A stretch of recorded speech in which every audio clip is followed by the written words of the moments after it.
happening, guys? Chris VA Travels out here in the Piedmont portion of the state, and I'm taking the historic homes tour of Louisa County. Yeah, my first stop is Sunnyside. Historic home thought to be built in 1856.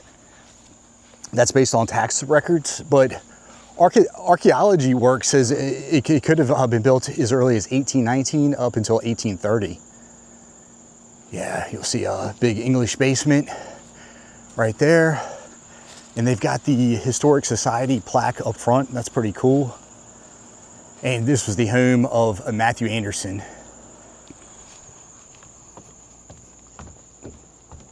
Oh yeah, it's on the National Register. Okay. And I'll let you guys know there's no filming inside, so I'll just do walk-arounds of these places. I just like to show them off.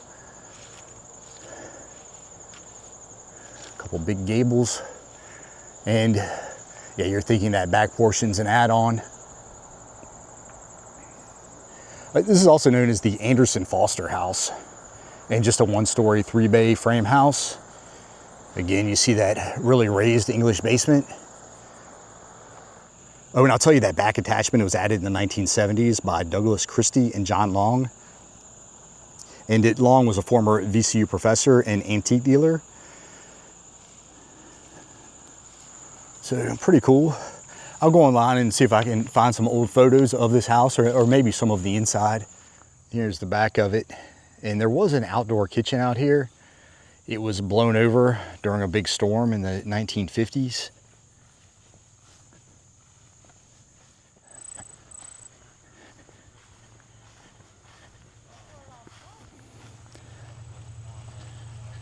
Oh, check out these tall external chimneys. Yeah, that place was definitely staying warm. Okay, we've got a barn back here, some cows. I think I'll go over and take a closer look at them. And maybe kind of a little shed right there, looks like. But let me check out this cow. The dog over there. He's chewing away. Okay, I don't know much about cows, but I know that's a dairy cow back there. Whoa. What's up? Flies all over him. Oh, he's got horns back there.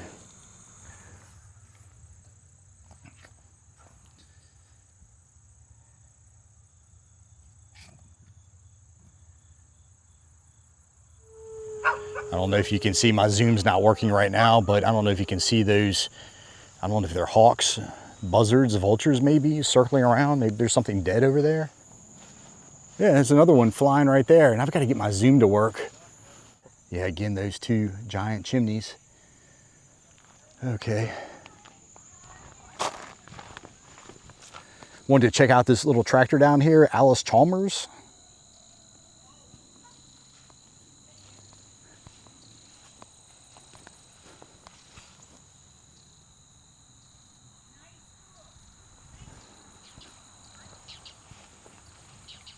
Oh, another old tractor over there. Oh, several. Okay. Pretty comfy seat. Lights, ignition.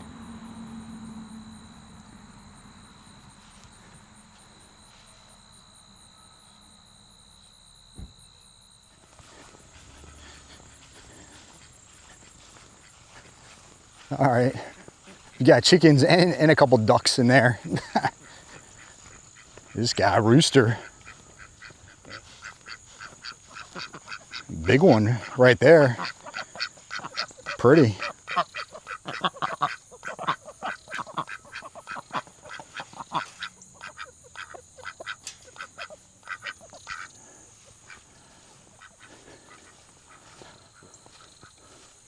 Leonhard's chicken coop.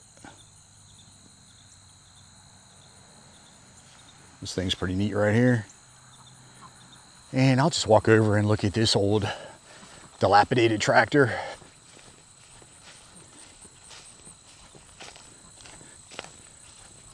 Oh, thing's got a big saw on the back.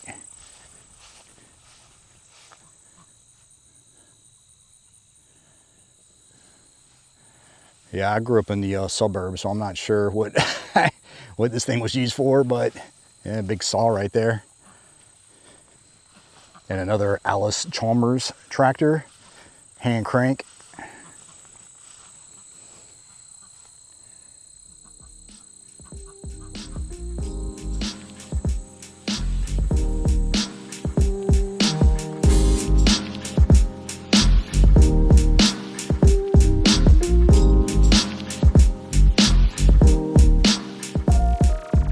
All right, stop number 2, Mary Oak, also known as Woodrose, and goes back to 1780. Hey, we've got another tractor I'll have to take a quick look at, and more of a modern tractor, obviously, so. But let me walk up front and get a good look at it before I go inside. And pretty neat, they've got the Union Jack out front. Big willow oak. And here we are. So yeah, I guess original portion built back in 1780. And this land goes back to 1742, and it was owned by William Clopton, C-L-O-P-T-O-N. And Revolutionary War veteran Thomas Shelton purchased the place in 1814. And he's a relative of Patrick Henry, most likely a relative of his wife, Sarah Shelton. Yeah, and then eventually the house was passed on to the same Mr. Anderson, the same couple that owned Sunnyside that I was just at. Yeah, the property was sold to his wife. And I'll tell you, 1844, Dr. Shelton, he sold the property to his daughter. That would be Mary Cecilia Shelton Anderson. And her husband was Garland Anderson, who owned Sunnyside, which I was just looking at. So, yeah, pretty neat. I guess they were kind of a big family in the area. And then finally, I'll tell you, the same Douglas Christie and John Long restored the home. Same guys that restored Sunnyside. He was the VCU professor and antique dealer, Mr. Long. And let me, so I don't get caught behind them, let me walk around before I go in. You'll see the tin roof, just clapboard home, nice paint job. Pretty big property. You'll see panel fencing back there. And nice and quiet out here, and some sort of shed over there. And I had heard I think they're going to it, there's a cemetery on the property up there on the left. And I believe I saw a well in the debris up there. Walk over and take a look at that. See, the originally would have been external chimneys, add-ons on the side. So, yeah, originally just a 3-bay home. And is this a covered, just kind of a cinder block? Oh, it's a tree trunk, I'm sorry. And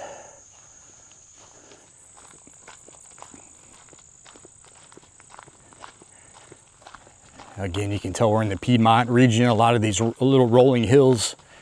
I'm so used to being in the Tidewater area, everything's just flat. Just took the tour of the inside. Wow, yeah, a lot of great antiques in there. Oh, it's a shame I couldn't film. And that house really does go back to 1780. You'll know right when you walk in. Pretty cool kind of statue back there. And I guess that would have maybe originally been bronze. Big magnolia over there.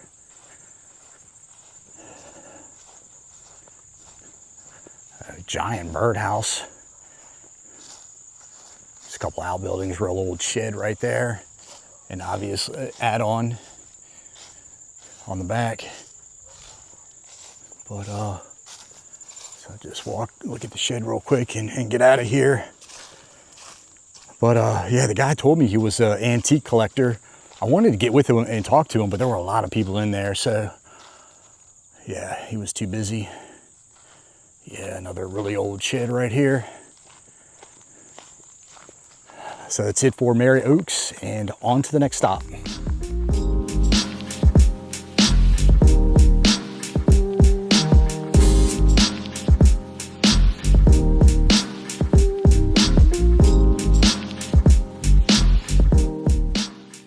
Here we are, y'all. Stop number 3, Providence Presbyterian Church. and fine clapboard building. Goes back to 1747, and it's the oldest continually used Presbyterian church in Virginia. Wow, okay.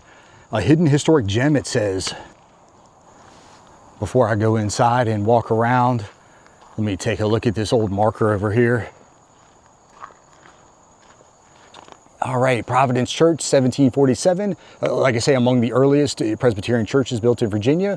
First minister was the Samuel Davies from Pole Green Church. I did a video on that just about a month ago out there in Hanover. Yeah, okay, so this is one of those original meeting houses.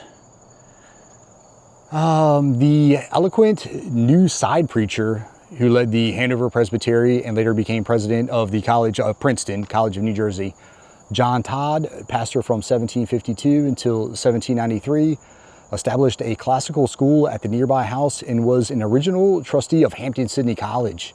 And George Whitefield, the Great Awakening, a fire and brimstone, breathing fire preacher, yeah, the evangelical itinerant who helped spark the Great Awakening, preached here in 1755. Yeah, he did a big tour back then, kind of the rock star of his time. And Providence is one of the few remaining wood frame colonial churches in Virginia. All right, so they must teach Sunday school. I see swing set and everything back there. Okay, there's a couple stone markers down here on the ground. I like the old wooden shutters.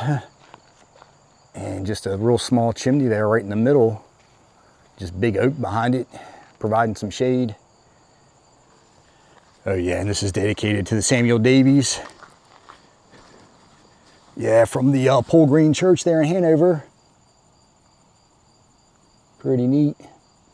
Yeah, unfortunately he died at 38 years old, pretty sad.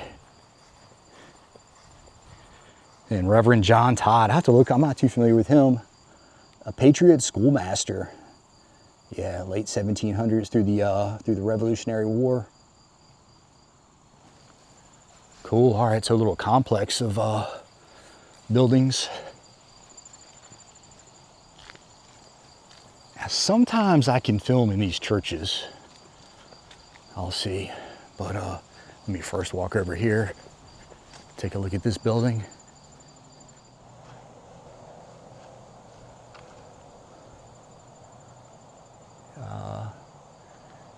Interesting. All right, so yeah, not much to see over there. Okay, yeah, here's the back of an interesting chimney, and this must have been to the original portion. Or you see a little, I don't know if I've seen that. Let me go up and take a closer look. External chimney. And I don't know if there's gonna be some sort of old stove in there, but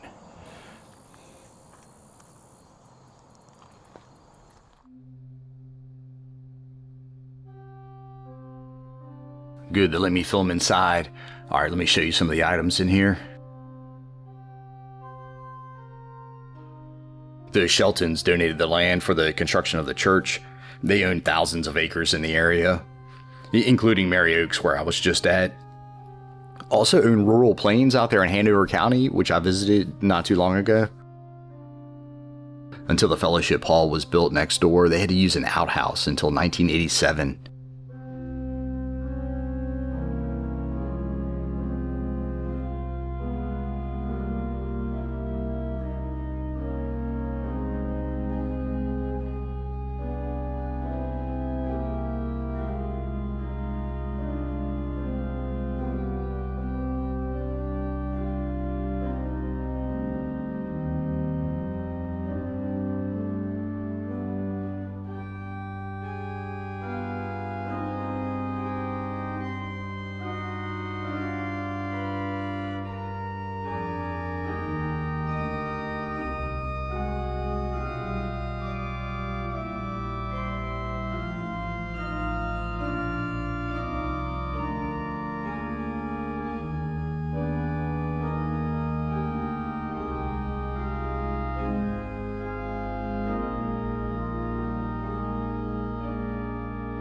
Hole in the ceiling that's covered up, the stovepipe used to run through there.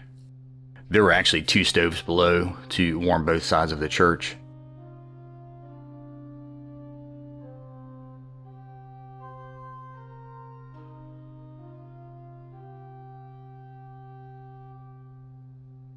Of course, this is where the enslaved would sit. And over here, you'll see how these are jointed. Used a peg instead of nails.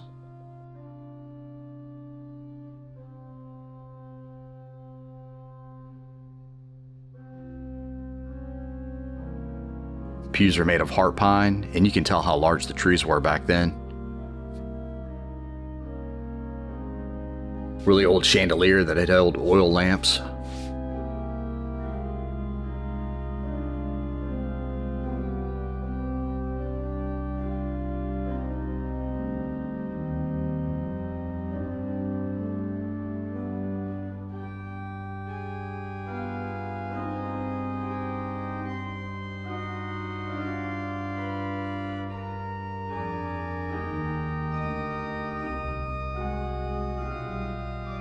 Here it is before modern upgrades, and you'll see that little chimney in the middle there. All right, I'm gonna get out of here, and great, yeah, she let me film inside. Gave me a lot of information. And yeah, so this was one of the 7 original meeting houses. There's one, this is the only surviving, still active, which is awesome. But there was one in Goochland, one in Henrico, the one here in Louisa, and 4 in Hanover. And again, I visited that pole green in Hanover. So one last look. All right, guys, stop number 4 is Thompson's Crossroads. They gave me a map. I'm waiting on the guide to take a tour. And I guess we're just gonna look at ruins of a few things. It says an old general store, a cabin, cemetery, the Crossroads, Civil War battlefield, some maples, a cave, native site. Pretty interesting, an old kitchen.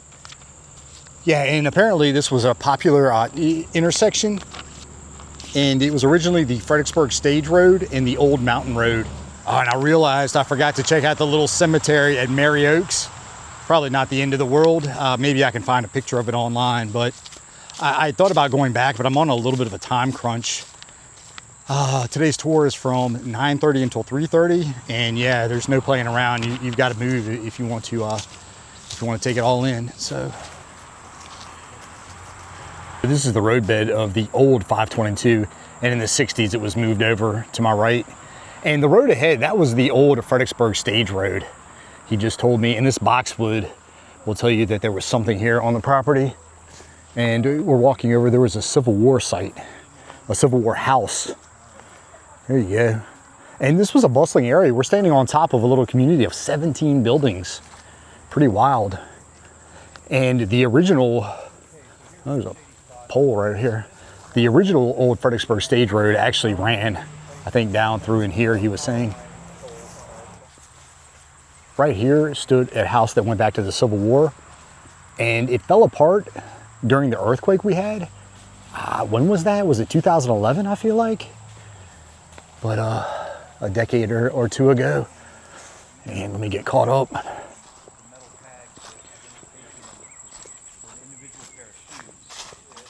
Was a surprise that we didn't know we were going to encounter.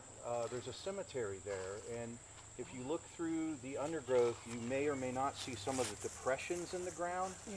They were buried with wooden markers, so there are no stones. Oh, and I should tell you guys, they're going to build a gazebo where that pole was, right back there where the Civil War house sat. And the original old Fredericksburg Stage Road, there's a dip on the other side. I'm not going to be able to walk over there. So the original Thompson's Crossroads was just right up there. And then over here was an old, possibly slave cemetery, but at least it's a black cemetery. And they've gone back there. Archaeology went back there, saw some remains, and they're going to clear that out, try to identify the families, and they're going to kind of mark this area. Yeah, pretty neat. Go ahead.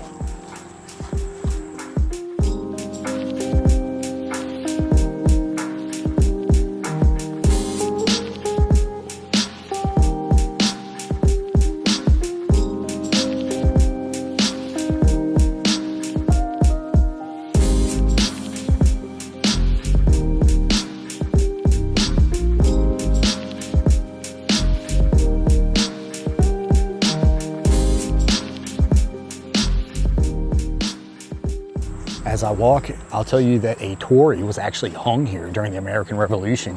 Pretty wild. Or otherwise known as Check out this tree. holly. What's left of an old cedar. Oh, all right, so there's a old house back there. So that's the house Audrey and I live in down there. So we're headed up to the house, and I'll tell you that in the spring of 1863, Stoneman, cavalry commander, camped out here, and they think right on the ridge, right where the house sits. And they've had archaeologists come out and find bullets and whatnot. And there's a natural spring right up here. I don't know if he's going to show it to us, and that's probably why this area was settled. When the first Europeans came out here, camped out around a good water supply.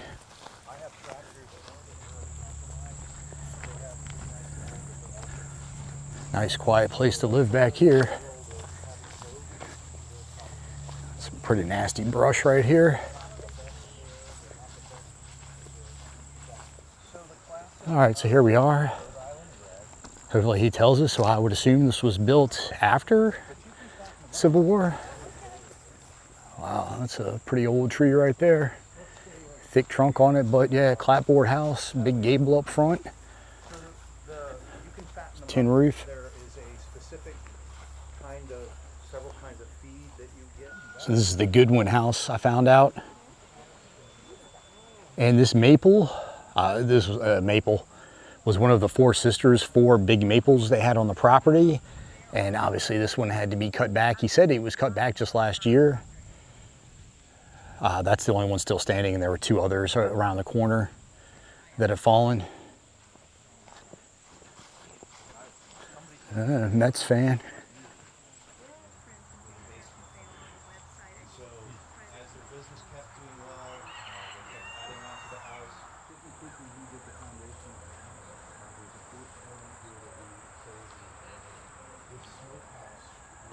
Another maple over here.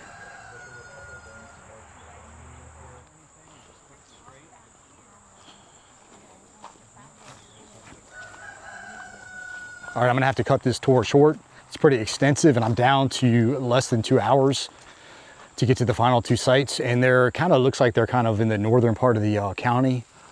So yeah, I need to get moving. But this dilapidated just shed kind of storage area went back to the World War II era. So I guess just 1940s.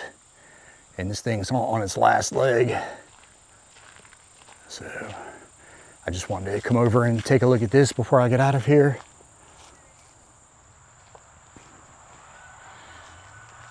And another old tractor.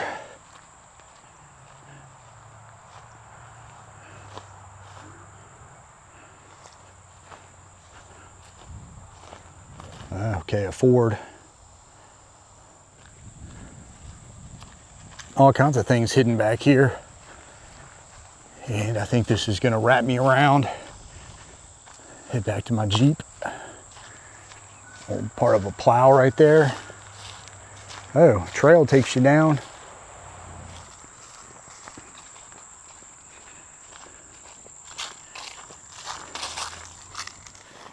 Unfortunately, I didn't get to see the spring up close. Like I say, it's somewhere in front of my camera. And yeah, it's still active. The guy who lives there had said that when they lose electricity, yeah, they'll go out and get water from the spring. So that's pretty cool.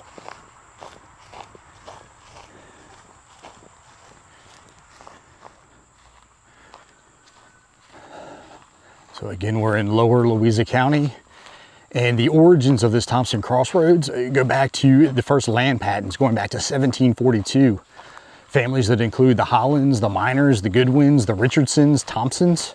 During the American Revolution, this area was a hub for commerce and patriot support. In 1815, a post office was established, which served the area until 1950. Wow. And it was later renamed South Anna.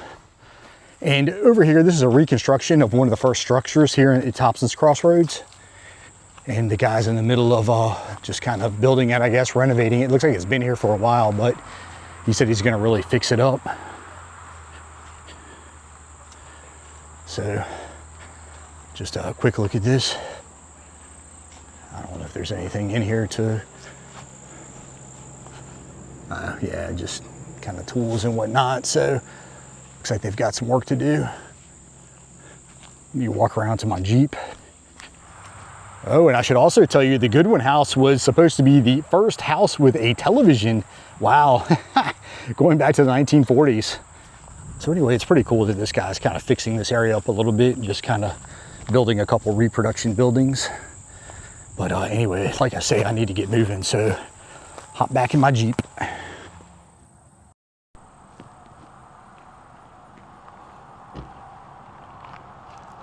All right, guys, stop number 5 at Gilboa Christian Church, going back to 1858. Some serious windows on this thing, pretty neat shutters right there, and big window on that attachment back there. Yeah, so founded in 1835 by Uriah Higginson, and he was a follower of Thomas and Alexander Campbell. Gilboa began with outdoor services under a tree arbor. Pretty interesting.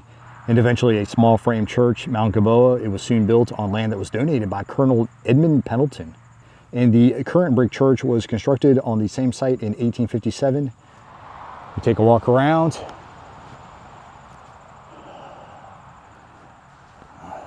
Magnolia right here, Christian Women's Fellowship. Pretty nice bench right here. Martha Cole. And here's the front of it. Gilboa, 1834 up there. Pretty cool. And 2 entrances.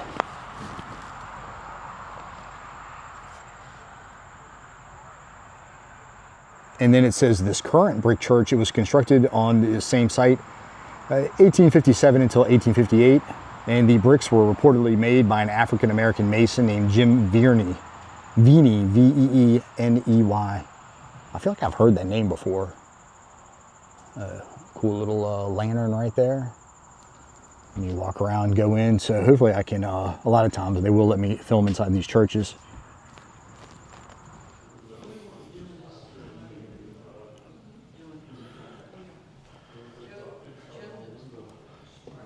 Yeah, there's a good shot of the organ over there.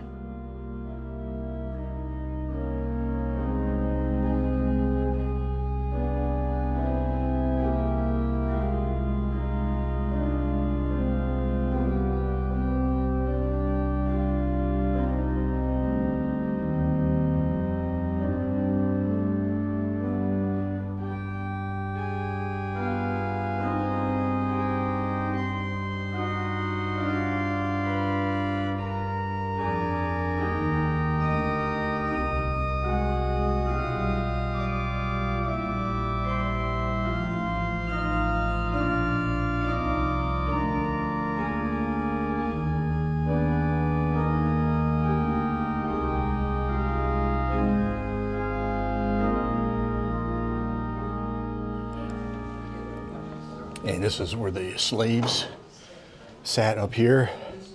Was also damaged by the big earthquake 2011.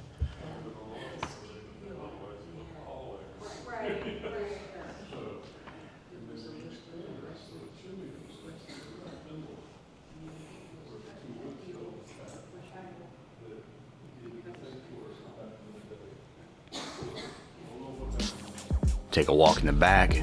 That transom window tells you this might have been an outdoor porch originally.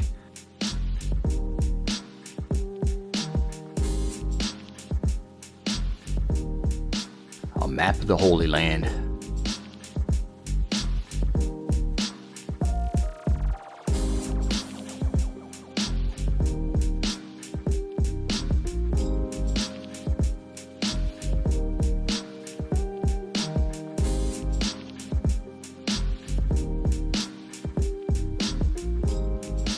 Copy of a Raphael painting. The original's at a church in Italy.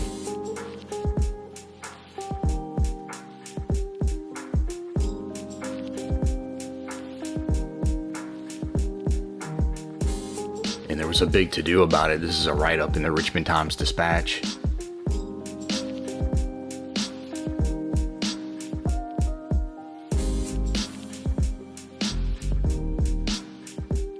Service roll of men who served from the church, and the stars indicate those that were killed in action.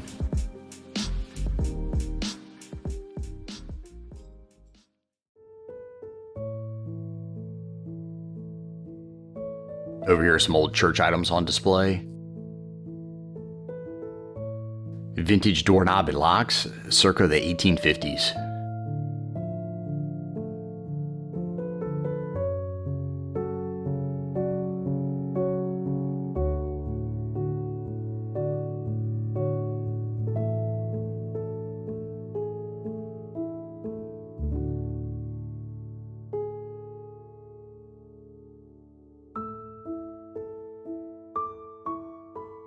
(1913) cookbook with some local recipes.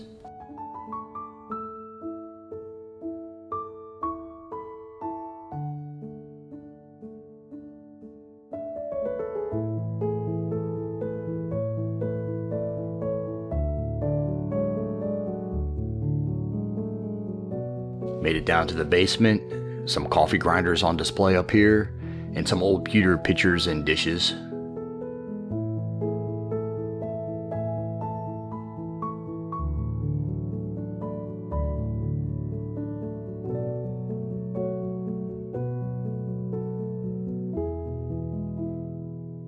Old foot warmer right here, going back to the 1880s.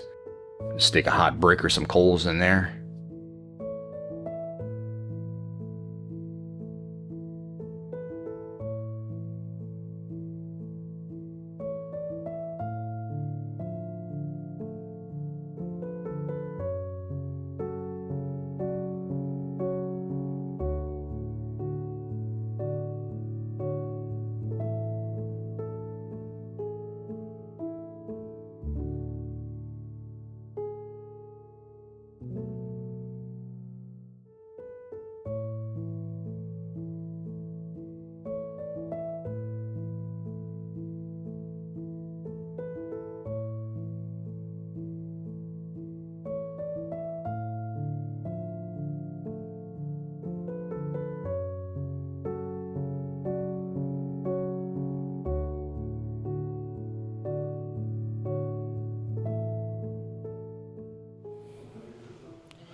Before I leave, let me just walk around, take a walk around to the back.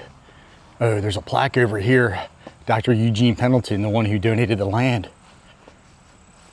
Bible school building is dedicated to the glory of God and in the loving memory of Dr. Eugene Pendleton.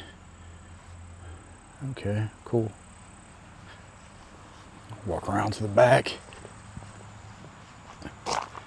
The add-on back here.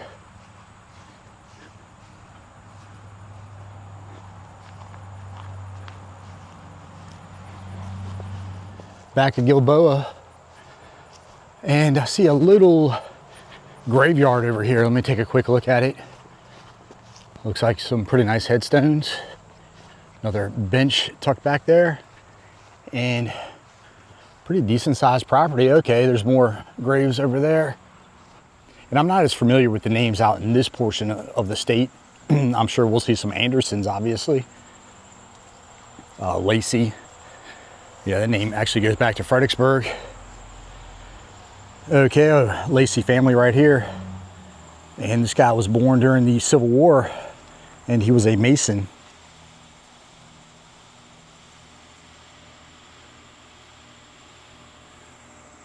All right, okay, decent size. Looks like a veteran over here. And is that gonna be Daughters of the American Revolution and Pendletons?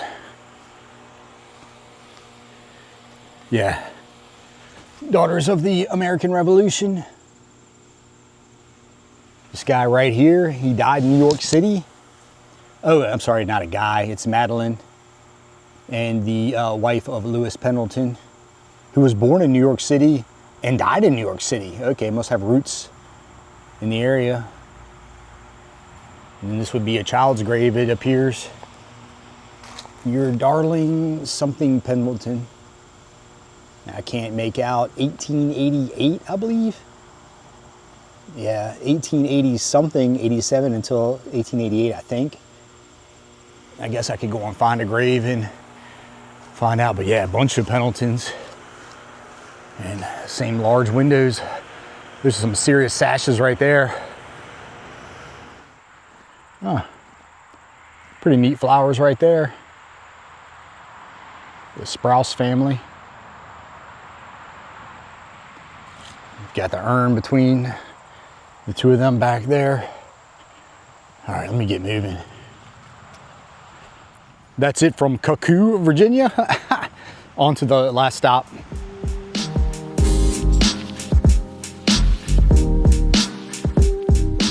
All right guys, final stop, stop number 6, Elk Creek Farm. And this one goes back to 1810.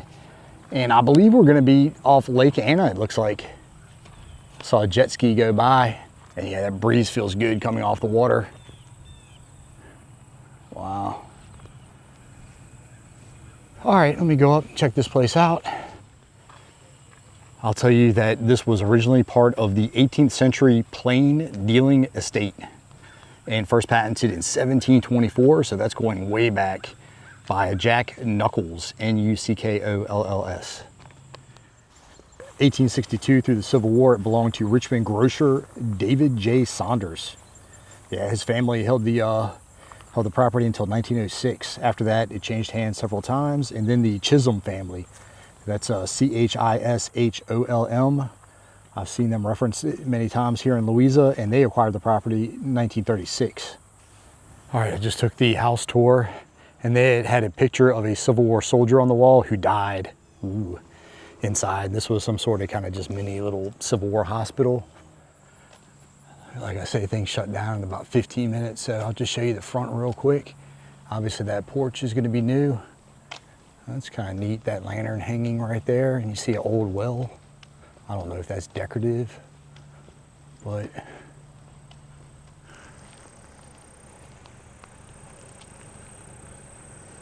and I believe this is the owner's maybe summer home, because the lady that lived here said that she doesn't sleep here by herself. So, but wow, okay. Pretty tall pillars right here. And again, the breeze feels real good up on this ridge coming off the lake. All right, so I guess this would kind of be the front, looks like. But yeah, nice looking home. Again, going back to 1810. And you see the wind has got that lantern blowing, that little chandelier hanging. Little baby maple right here. And the property well maintained.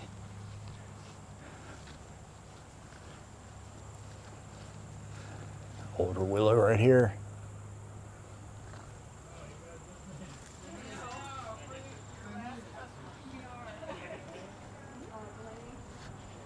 Oh, interesting. So is that little kind of attic portion added, maybe? Connecting those gables?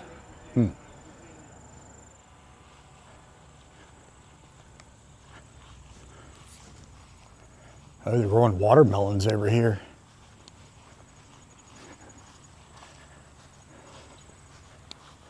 Look at this garden and walk around this kind of shed with a squirrel running right up the side and going into the attic. But yeah, just tomato plants.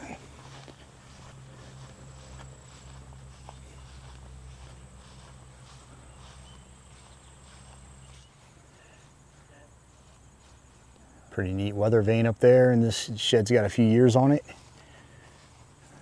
Old rusted hinges.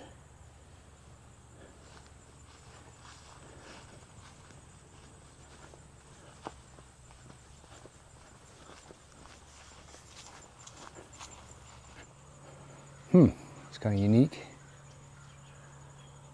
Oh, pretty neat. The squirrel just jumped out of the attic onto the branch from the other side onto this pecan tree. Okay. Yeah. Okay, I see them. Yeah. Here we go. A whole little grove of them, it looks like. Hopefully one doesn't drop on my head. Bell over there.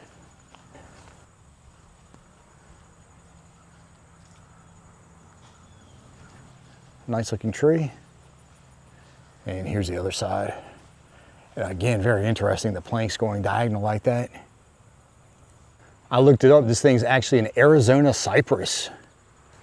obviously from the southwest portion of the country. Pretty cool. All right. And this thing's called a deotter cedar.